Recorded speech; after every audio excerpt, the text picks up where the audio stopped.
Hello Mama, j'espère que tu vas bien par la grâce de Dieu. Moi ça va, je suis très contente de te retrouver pour cette nouvelle vidéo. Donc installe-toi bien, comme d'habitude je me présente. Si tu ne me connais pas, je suis Oriane alias la maman de Yoyo sur les réseaux sociaux Facebook, Instagram et YouTube.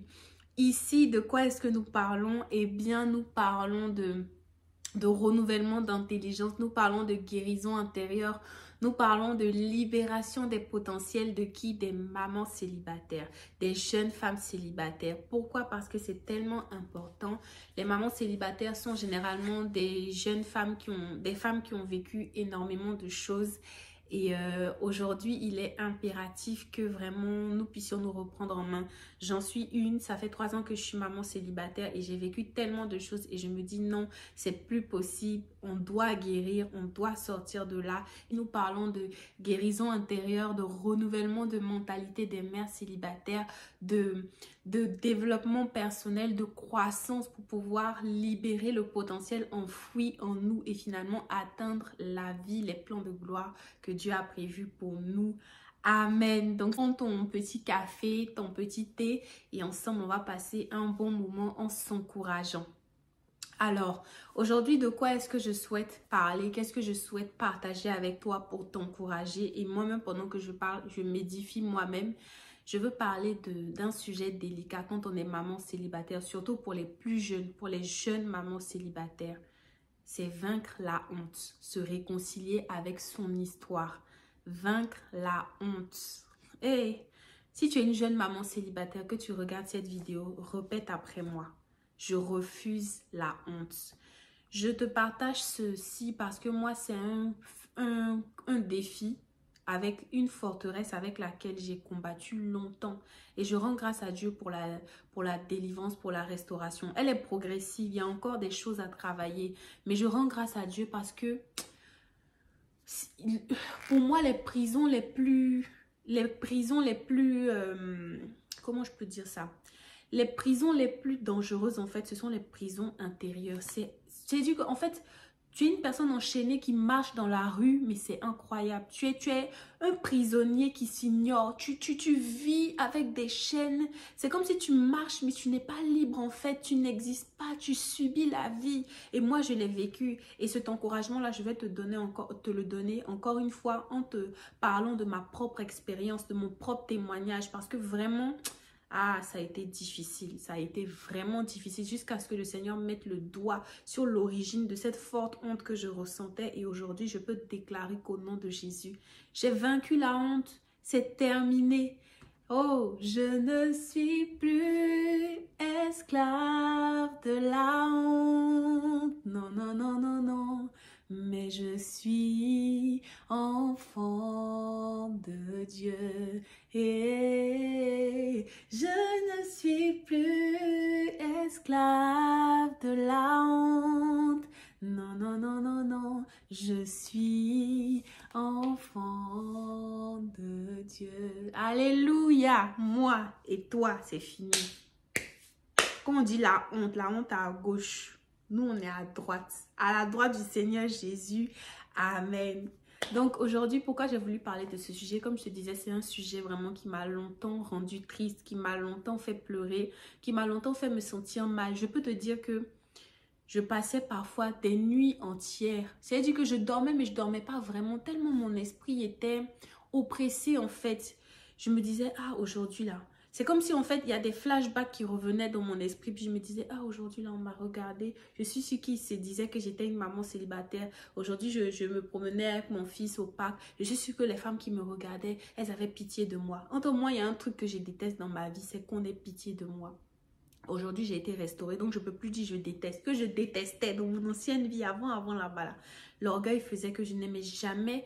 Mais même si on est... Dieu même veut qu'on brille, qu'on soit toujours en joie. Donc, je pense que personne ne veut donner l'impression de faire pitié. Et moi, c'est quelque chose que je n'ai jamais aimé, en fait. Et donc, quand j'ai été maman célibataire, ça a été un grand défi pour moi parce que, surtout quand tu vis ici en France... encore en Afrique ça va parce que on est quand même on est très communautaire militariste et ça fait que en fait bah ça va quoi, soit généralement tu vis avec ta famille ou tu as ta famille à côté, donc tu ne ressens pas trop le poids de la solitude et surtout les gens s'intéressent pas trop à toi quoi. Mais quand tu es à l'étranger, surtout dans cette culture occidentale française je dirais, parce que moi je suis en France, on est tellement chacun pour soi que ça se ressent beaucoup plus quand tu es un parent isolé en griffe, un parent seul. Et la société est configurée de telle sorte que on est habitué à voir papa, maman. Par exemple, quand tu vas à l'école, les documents, les formulaires à signer, c'est les responsables légaux, donc le père, la mère. Il n'y a aucun document administratif où on a mis la place d'un seul parent. Toujours, c'est les deux parents qui doivent signer. Quand tu vas à l'hôpital, souvent même quand tu vas consulter pour ton enfant, quand le médecin te pose des questions, il dit oui, ah mais est-ce que dans la famille du père, il y a tel antécédent? Tu vois, il y a toujours ça. Oh, est-ce que avec le père, le papa, c'est-à-dire qu'on te rappelle, mais c'est pas mauvais parce qu'en soi, c'est comme ça que la société est constituée. Donc, c'est pour ça que en fait, dès lors que tu te retrouves, on va dire, hors de ce cadre-là, eh bien, tu attires automatiquement l'attention. Même au travail, moi je sais que par exemple au travail, on parle pas de vie privée, mais quand vous avez fait un certain nombre d'années ensemble, que vous travaillez entre les collègues, voilà, très souvent l'une va dire, ah moi tiens, mon mari a fait ça. Donc on va souvent raconter des anecdotes, voilà, de nous en causant. Et à chaque fois que c'est ton tour, bah... À un moment donné, au début où ça allait, où tu dis, ah, t'as un petit garçon, moi j'ai une petite fille. Ah, mais souvent je suis fatiguée, donc c'est mon conjoint qui prend le relais et tout, etc. Ah ouais, mais c'est comme... Et puis après, toi, tu dis, ah non, moi, je n'ai pas de conjoint, en fait. Voilà, je vis seule avec mon enfant, donc je suis une maman solo. Et on te dit, ah, automatiquement, le regard change. Ah, mais ça doit être compliqué. Ah, ah oui, déjà, nous, on est à deux. Avec Edouard, c'est pas facile. Donc, imagine seul. Ah, oh, ma pauvre, mais ça va, tu t'en sors? Si, devant toi, c'est que ça va, je m'en sors bien. Non, mais blague à part, c'est pour dire que tout autour de nous, nous rappelle notre condition, notre situation, en fait. Et ça faisait que moi, j'avais beaucoup honte. Vraiment, j'avais beaucoup honte d'en parler. Et ça a été vraiment un grand défi pour moi. Franchement, ça a été un grand défi. Je sais pas si je sais qu'il n'y a rien de nouveau sous le soleil et que ce que j'ai vécu là, toi qui me regardes, tu le vis. Peut-être que tu as 18 ans, tu as 20 ans, 22 ans, 25 ans, tu es chrétienne, tu marchais avec Dieu, tu as rétrogradé. Ça m'est arrivé, c'est ce qui m'est arrivé dans mon parcours. J'ai déjà raconté mon témoignage. Tu verras, je mettrai le lien de la vidéo de mon témoignage. Tu étais à l'église, tu as rétrogradé, ou bien tu venais de rencontrer Jésus, tu n'avais pas la maturité, la connaissance nécessaire et tu as rencontré quelqu'un, vous êtes mis en couple, ça n'a pas marché, vous avez eu un enfant, tu te retrouves seul avec l'enfant et tu as honte d'aller à l'église, tu as honte que les gens te revoient parce que de toute façon, c'est des endroits où on juge en fait. Et c'est surtout à l'église. Moi, je vais m'arrêter aussi sur l'exemple de l'église. Ah, l'église, ah, l'église, ah, l'église. L'église qui est censée être le corps de Christ. Généralement, c'est là-bas même qu'on est pointé du doigt. Pour ma part, je rends gloire à Dieu pour ma communauté parce que je n'ai pas eu ce souci-là. J'avais peur de ça. C'est pour ça que pendant très longtemps, et je vais te raconter ce témoignage, pendant très longtemps, je regardais le culte en ligne ou bien je faisais garder mon fils pour aller à l'église. Mais je n'avais pas eu le courage, jusqu'à un passé très récent, d'aller à l'église avec mon fils. Je n'arrivais pas parce que je me disais non, mais il savait déjà, je sers à l'église et tout, donc tout le monde savait déjà que j'étais maman célibataire. Mais de là à me présenter avec mon enfant à l'église, ah, c'était dur. Je me disais, parce que souvent quand tu vas, généralement les gens qui ont des enfants, bah, ils sont mariés. Les mamans célibataires, on ne les voit pas beaucoup. Toutes les femmes que tu vois avec des enfants, bah, elles ont une bague sur l'anneau gauche et toi, tu n'en as pas. Et moi, j'avais peur de ça. Je me disais, ah, je ne veux pas qu'on regarde mon enfant d'une certaine manière. Moi, ça va, mais le regard des autres sur mon enfant, vraiment, je ne pourrais pas le supporter. Donc, c'est ce que je faisais. Et puis, le Seigneur m'a fait comprendre un jour, si tu dis que tu es vraiment restauré, que tu es vraiment guéri, et puis tu t'assois sur Internet, tu encourages les gens, pourquoi tu ne vas pas à l'église avec ton enfant en fait? Parce que tu sais, il y a des choses qui sont dans ta vie. En fait, pour que tu puisses les laisser, il faut exposer le diable publiquement. Parce que la honte, c'est un esprit. La honte ne vient pas de Dieu. La honte, c'est une mauvaise semence que le diable met en toi pour t'empêcher de vivre, pour t'empêcher d'être heureux. Parce que la honte te vole ta joie, te vole ta paix. La honte t'enferme dans une prison. Souvent, les gens ont honte, tu as honte, tu es en public, tu veux chanter, tu vois les gens, tu te tais. Tu réprimes l'envie que tu as. Pourtant, c'est normal, c'est naturel. Même si tu chantes et puis on te prend pour folle, tu es libre de chanter, tu as le droit de chanter. Y a quoi d'autre? Souvent, les gens ont honte de danser. Tu vas dans une fête, tu veux te libérer, tu vois les gens et puis tu as peur, tu te mets dans ton coin. Pourquoi? Tu vois, la honte, c'est une grosse prison. Souvent même, tu penses que les gens te regardent alors que les gens ne te calculent même pas. Moi, pendant longtemps, j'ai eu peur du regard des autres. Je m'arrêtais même sur les expressions de visage des gens. Tu te rends compte, maman? C'est quand même grave. Je m'arrêtais sur les expressions de visage des gens. Ça veut dire que quand je vois quelqu'un qui a une expression, son visage est serré, je pense que la personne m'en veut, je pense que la personne me déteste. C'était du rejet en fait. C'était un esprit de rejet parce que la honte aussi, généralement, on voit en toi un esprit de rejet. Tu penses que les gens te jugent, tu penses que les gens ne t'aiment pas, tu te mets à penser à la place des gens alors que non en fait. Pourquoi? Pourquoi s'infliger autant de mal? Et je te dis, moi... Voilà une personne, ça fait des années, depuis que je suis petite, je me souviens, j'avais honte. On me disait souvent quand j'étais petite, oh, tu es jolie. J'avais honte d'accepter le compliment des gens. Quand je suis bien habillée, que je sors, on me dit, oh, tu es trop bien habillée. J'avais honte même de dire merci. Franchement, c'était compliqué. Et cette honte-là s'est accrue quand je suis devenue maman célibataire. Déjà que moi-même, j'avais du mal à dealer avec ça. C'est venu encore être accru quand je suis devenue maman célibataire, en fait. Je te dis, parfois, honnêtement, je me confesse devant toi, je restais des journées enfermée les week-ends à la maison avec mon fils parce que j'avais pas le courage en fait de le balader en poussette. J'attendais toujours quand le soleil descend, quand il n'y a personne dans la rue pour le sortir parce que quand même c'est un enfant, il avait besoin de prendre l'air. Je pouvais pas le laisser enfermé à la maison. Mais j'attendais toujours quand il n'y avait personne pour sortir parce que j'entendais les gens murmurer autour de moi, la ville où j'avais vécu, où les gens me connaissaient. Je les entendais murmurer pour dire, c'est là son gars là l'a laissé. Oh, la pauvre, elle se retrouve seule avec l'enfant. Et j'avais tellement horreur que les gens aient pitié de moi, que je refusais de m'exposer, puis d'exposer mon enfant par rapport à ça. Et ça a été vraiment difficile.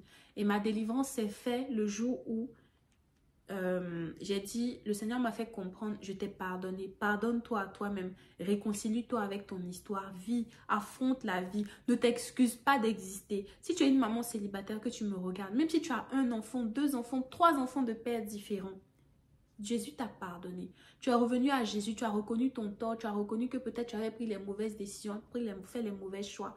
Le monde peut te lancer des pierres, mais Jésus te dit que tu comptes. Je ne sais pas si tu te souviens de l'histoire de la femme adultère. Ils l'ont surpris en train de tromper son mari et les gens sont venus la condamner pour la lapidation à mort, pour la lapider à mort en fait. Et quand ils venaient la lapider, Jésus dit que celui qui n'a jamais péché jette le premier la pierre.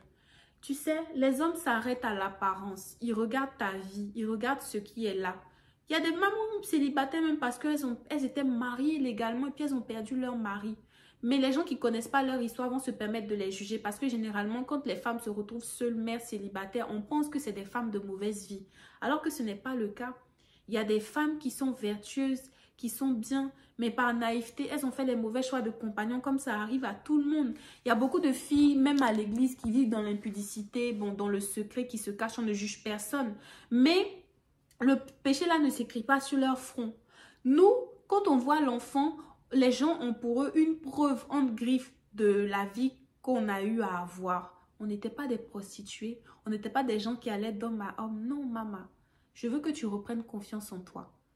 Aux gens qui ont des a priori sur les mamans célibataires, je veux vous laisser comprendre que non, ce n'est pas des femmes prostituées, ce n'est pas des femmes adultères, ce n'est pas des femmes de mauvaise vie. C'est des femmes vertueuses, des femmes qui ont des grandes qualités, des grandes capacités. Comme tout le monde, comme des milliers d'hommes et de femmes sur cette terre, elles ont fait un mauvais choix de partenaire. La relation aurait pu se laisser comme ça, personne n'aurait entendu parler d'elle. Mais la seule différence, c'est qu'elles ont eu un enfant. Le papa, vous n'avez pas remarqué, les hommes, ils sont hommes célibataires, pères célibataires, mais ça ne dérange pas le monde. Mais c'est parce que la femme, en fait, elle représente La femme, elle représente la vertu. C'est pour ça que quand une femme se retrouve dans cette situation, elle est beaucoup plus montrée du doigt que l'homme. Sinon, un homme, papa célibataire, et puis une femme, maman célibataire, les deux sont pareils en fait. Ils ont fait un mauvais choix de conjoint qui les a conduits dans cette situation. Donc, il n'y a pas à blâmer beaucoup plus la femme que l'homme. Mais bref, la société est faite ainsi. On ne va pas refaire le monde. Moi, aujourd'hui, mon message veut s'adresser à toi, maman qui me regarde. Toi qui me regardes, je veux vraiment t'encourager à reprendre confiance en toi. À te dire que tu n'es plus esclave de la honte ni de la peur. À la croix, Jésus a porté sur son dos. Son dos a été flagellé pour que toi, il a porté ta honte, il a porté l'humiliation, il a porté tes erreurs, il a porté toutes les humiliations. Et aujourd'hui, il t'a redonné la couronne de gloire. Donc, tu as ta place dans ce monde, tu as ta place dans cette église, tu as ta place partout où tu vas. Si tu n'es pas mort dans ce péché-là, c'est parce que Dieu te donne encore une chance de t'améliorer, parce qu'il a prévu encore un meilleur plan pour toi. Parce qu'il a dit que ce qui t'est arrivé là, ce n'est pas la fin du monde. Il a encore des meilleures choses pour toi. Et généralement, il se sert de nos expériences, de notre passé douloureux, de notre vécu pour nous élever. Parce que là, regarde par exemple pour Joseph. Joseph dit, les hommes avaient programmé mon mal, mais Dieu l'a changé en bien. Le mal que les hommes avaient programmé pour ma vie, Dieu l'a changé en bien. Aujourd'hui, moi, je suis devant une caméra et je te parle parce que j'ai vaincu la honte et que tout ce que les hommes peuvent dire n'est pas grave parce que les hommes s'arrêtent à l'apparence, à ce qu'ils voient, à ce qu'ils croient savoir. Alors que Dieu, il regarde au cœur. Il regarde à ce qu'il a mis à l'intérieur de moi, Oriane, et que je dois donner à d'autres femmes pour que comme il m'a guérie, elles aussi, elles puissent être guéries. Pour que comme il m'a libérée, elles aussi, elles puissent être libérées. Et aujourd'hui, je veux t'encourager à ne plus jamais avoir honte. À dire, Seigneur Jésus, tu m'as pardonné. Moi aussi, je me pardonne. Tu as déjà porté pour moi le fardeau de ma honte, de mon péché. Je n'ai plus à reporter un autre fardeau qui n'est pas le mien. La Bible dit, prenez mon fardeau qui est doux et léger. Aime Jésus. Il t'a pardonné, pardonne-toi. Il te dit, tu es belle, tu es une créature merveilleuse. Tu es un trésor, un diamant brut. La Bible dit que celui qui a trouvé une femme a trouvé le bonheur. Toi, tu es le bonheur de ton futur mari. C'est pourquoi tu dois prendre soin de toi, te valoriser, sourire, sortir, te créer une vie sociale. Même si les gens savent que tu es maman célibataire, tout dépend. Là, dans la vie, là, il y a un proverbe qui dit, la façon dont, bon, c'est les Ivoiriens qui disent ça, la façon dont tu te donnes là, c'est comme ça qu'on te prend. C'est-à-dire, tel que tu te présentes, c'est comme ça qu'on te prendra. Si tu choisis de vivre dans la honte, comme une Bernard l'ermite, enfermée chez toi, c'est toi qui vas rater les opportunités à cause de ce que les gens pensent. Donc, tu vas plus vivre, tu vas plus sortir, tu vas plus aller à l'église pour louer ton Dieu, rentrer dans la présence de Dieu avec ton enfant. Mais si c'était ça là, on n'allait pas s'en sortir. Ah non, non, non, moi je refuse ça pour ta vie. Donc maman, la vidéo d'aujourd'hui c'est pour t'encourager, pour te dire de ne plus jamais avoir honte. De dire au Saint-Esprit de mettre le doigt sur l'origine de cette honte. Moi quand j'ai prié, je vais partager avec toi l'origine de cette honte. Depuis que j'étais petite, maman me disait que j'étais très calme, très timide, très dans mon coin. J'avais honte de m'approcher des autres. Et j'ai vu que en fait, c'était comme une semence de honte qui avait été... qui est rentrée dans ma vie depuis l'enfance en fait et qui s'est accrue au fil des expériences que j'ai pu vivre. Et quand je suis devenue maman célibataire, ça a été quelque chose qui est devenu comme un lourd fardeau à porter, un gros problème dans ma vie qui m'empêchait même de pouvoir m'épanouir socialement parce que je me mettais des restrictions pour tout. Par exemple, j'aime beaucoup chanter, mais quand je me mettais à chanter, dès que je sens que je chante trop fort et que des gens m'entendent, je me taisais. On peut souffrir comme ça, mais maintenant je m'en fous. Si je veux, je chante. Si je veux, j'écris. Si je veux... Et le Seigneur nous a affranchis pour la liberté.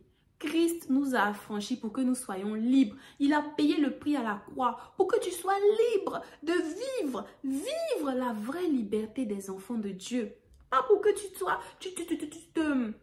Tu souffres, tu te mets dans ton coin et non, je refuse ça pour toi maman. C'est pourquoi je veux t'encourager à vraiment prier, à t'accrocher au Saint-Esprit, à déclarer, je ne suis plus esclave de la honte, je n'ai plus peur, je suis fière de mon histoire, mon enfant n'est pas un accident de parcours, je vis ma vie, je suis heureuse, je sors, je m'habille, je me fais belle, je prends soin de moi, je vais dans tous les endroits que je veux, personne ne va te chasser, personne ne va dire, maman célibataire n'est pas écrit sur ton front, de toute façon si tu ne parles pas, qui va savoir? Si tu dois, pour une raison, pour une autre, administrativement, tu dois le faire, tu fais. À la rentrée, moi, je me souviens, à la rentrée scolaire, il y a un truc que j'avais du mal à affronter. Je me disais, à la rentrée, tous les parents seront à deux pour accompagner leur enfant. Moi, je serai seule. Tu sais ce que j'ai fait? J'ai appelé une mamie, une mamie qui m'aide souvent à la maison ici. Puis elle m'a accompagnée, toutes les deux, on allait accompagner Yo-Yo. Si j'avais un frère à côté et tout, elle appelait aussi comme ça. Yo-Yo allait voir quand même une figure masculine à ses côtés pour le rassurer. Mais même toi, tu suffis déjà. Tu mets la tête haute, tu lèves la tête haute, tu vas accompagner ton enfant à l'école. Je ne suis pas morte. Ce jour-là, même là, finalement, même la mamie m'a même plus accompagnée puisqu'on s'est laissé en cours de route. Et j'ai continué, je suis rentrée en classe. Les parents étaient là, papa, maman étaient là. Moi, je me suis assise aussi avec mon fils. Tout le monde, nous tous, on était contents de voir nos enfants rentrer à la maternelle pour la première fois. C'est passé crème. Personne ne m'a regardé pour dire, elle a pas. Tu vois, tout se passe ici dans ta tête. Et le diable est tellement mauvais. Il met dans... C'est ça le rejet en fait. Il te fait croire par des voix intérieures que les gens ne t'aiment pas. Les gens ne t'aiment pas, regarde, tu es seul, tu fais pitié, les gens vont... Tout ça, c'est le diable. Mais tu dois refuser ces paroles. Tu dois dire non, je refuse. Même si je suis seul, Dieu est avec moi. On n'est pas seul, Dieu est notre Père. Dieu est le Père de cet enfant. Je ne suis pas seule. J'ai de la valeur, je compte. Je suis à ma place. Je ne peux pas m'excuser d'exister. Parce que quand tu le fais aussi, tu transmets ce gène de honte-là à ton enfant. Tu autorises cet esprit de honte-là à rentrer dans la vie de ton enfant. Refuse. Refuse ça pour toi, ma soeur. Refuse ça, maman. Sois heureuse, sois épanouie. Moi, depuis que j'ai pris cette décision, je rends grâce au Saint-Esprit qui nous convainc de justice et de péché. Parce que la honte est un péché. Ça ne vient pas de Dieu. Tout ce qui ne vient pas de Dieu, ça appartient au diable. Ma soeur, prends courage. Sois heureuse. À partir d'aujourd'hui, vis. Le printemps arrive pour ceux qui sont en France, dans les pays occidentaux. C'est la belle saison. Il y a du soleil. Il y a de quoi faire avec les enfants. Moi-même, j'arrivais même pas à aller au parc avec Yo-Yo. J'arrivais pas à faire des activités avec lui parce que j'avais toujours ce blocage dans ma tête, ces forteresses de me dire non, les gens vont me regarder. C'est pas écrit sur ton front, maman célibataire. Moi, tant que je ne le dis pas, personne ne le sait. Et même si les gens le savent, tu t'en fous. Ça fait partie de ton histoire. Tu ne pourras plus effacer, tu ne pourras pas changer. Et surtout, c'est une situation transitoire. Ce n'est pas destiné à rester ainsi. Tu vas te marier bientôt. Mais en entendant, sois heureux. Le Seigneur dit d'être joyeux en tout temps. Quand tu me regardes là, quand tu me regardes un peu, est-ce qu'il ressemble à quelqu'un qui souffre?